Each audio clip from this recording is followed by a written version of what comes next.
The third heart attack didn't arrive like a thunderbolt. It crept in on slippered feet. One minute I was studying the steam curling from Helen's teacup. The next, the room tilted, the color drained from the world, and my chest felt packed with wet cement. Monitors screamed, nurses swarmed, paddles clicked. I remember a flash of light, a taste of copper, then a silence so complete I feared even memory had died. And in that silence, her hand, warm, certain, pressing against the center of my sternum as if she were rewinding a clock by touch alone. Somewhere beyond the silence, I heard her steady whisper, "Stay, Cole. Stay a little longer." The flat line snapped into a ragged beep.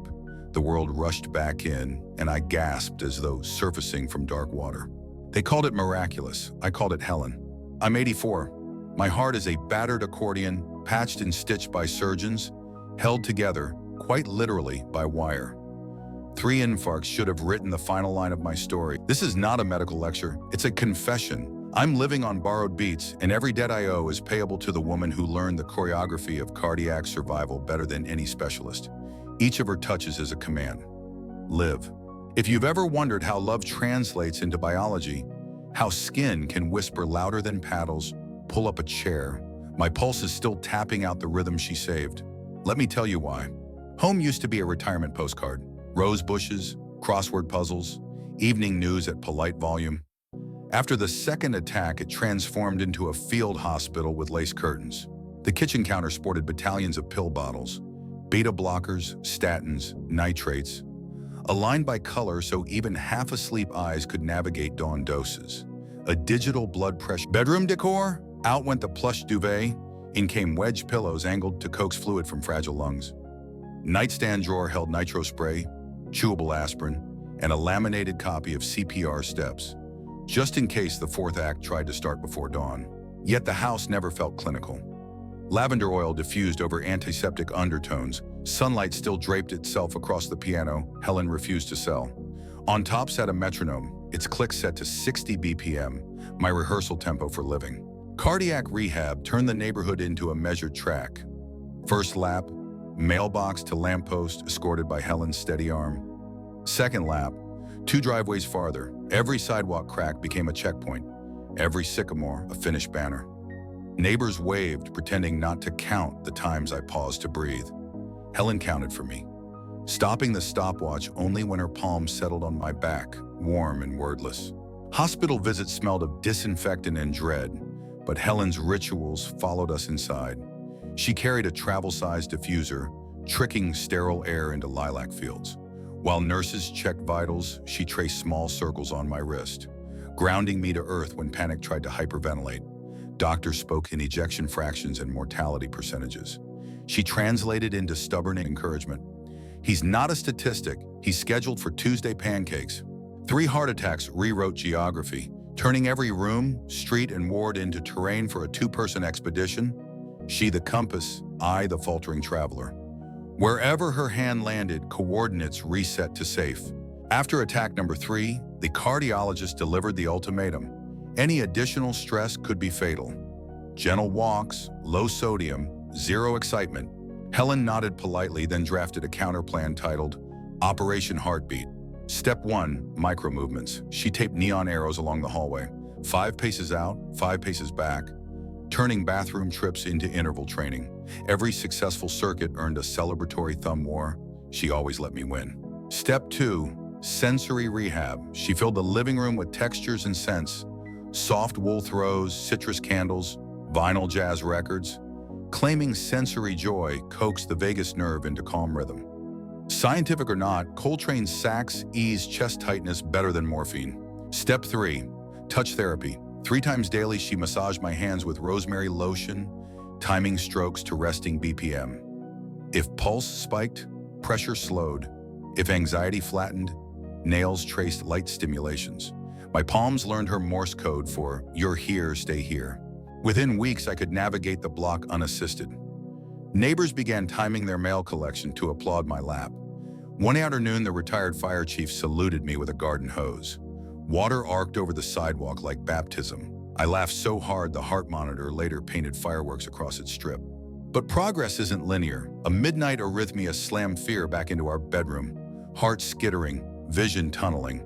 Helen dialed 911 with one hand while the other anchored my sternum. "Look at me," she ordered. I did, and her eyes said more than the EMT's reassurances. "Not yet." In ER fluorescence, I asked, "How many lives do cats get?" She squeezed my fingers. "However many we decide." Spring brought cardiac shockwave therapy, 6 weeks of hospital commutes. Helen turned each visit into a date.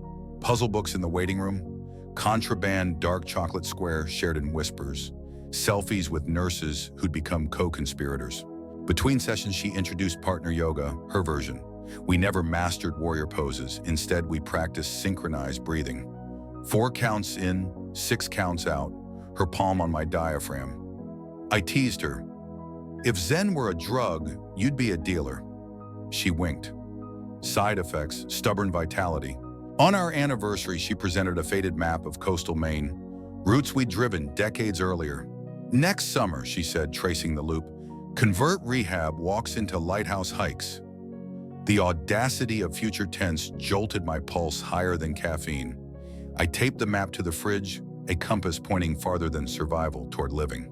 One May afternoon, we visited Frank Pierce Park, site of the town's steepest hill. At the base, Helen produced a stopwatch. "Race you to the bench halfway." "I don't run," I objected. "You don't die either," she countered. We didn't race, we advanced in tandem, my shuffled strides, her measured steps. Halfway bench reached, we collapsed laughing, hearts dropped. Toward summer's end, the cardiologist reviewed scans, mouth twitching between the skepticism and awe. "Scar tissue remains, but functions improve beyond projections. Whatever you're doing, continue." Helen patted his arm. "Prescription, daily doses of me." He scribbled "continue spousal regimen" on my chart with a grin. I once measured life by calendar milestones. Retirements, anniversaries, planned vacations. 3 heart attacks recalibrated everything to moments.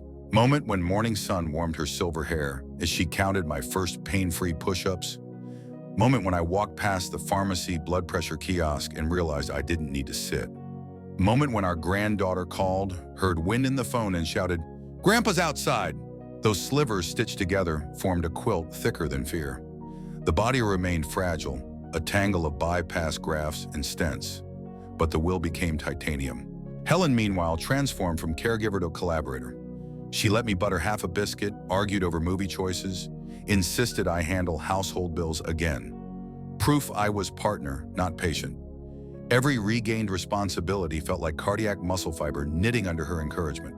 Friendships deepened. Vulnerability became invitation instead of embarrassment. Coffee group at the diner listened wide-eyed as I shared defibrillator anecdotes. One widower started wearing a blood pressure watch. Another scheduled his first physical in years. Resurrection is contagious. The biggest consequence, though, was invisible. I stopped bargaining with mortality. No more, if I survive 6 months, I'll travel, or if numbers improve, I'll forgive myself. I simply lived the day Helen's touch delivered, and that was abundance. Tonight, house quiet, I sit in the glow of a single lamp while she dozes across from me. Book slipped from her hand. Her chest rises slow, steady, metronome for everything still possible. I touch the fragile ridge of scar beneath my collarbone, tracing each centimeter like braille. Every stitch whispers the same sentence. She was here. I don't know if a 4th attack lurks in tomorrow's shadows, but I know this. If darkness comes, her palm will find my skin before the flatline settles. If I must leave, her touch will be the last geography my soul remembers. And if dawn arrives instead, we'll start with oatmeal, grin at the pill array, lace walking shoes, and greet the mailbox like Everest Base Camp. So to anyone whose heart stumbles, whose prognosis reads like final punctuation, listen. Find the hand that says stay. Let it anchor rhythm where medicine falters. Let every gentle pressure remind muscle and mind why thumping on matters. And if you are that hand, never underestimate your voltage. An EKG may chart electrical impulses, but it can't graph the power of tenderness.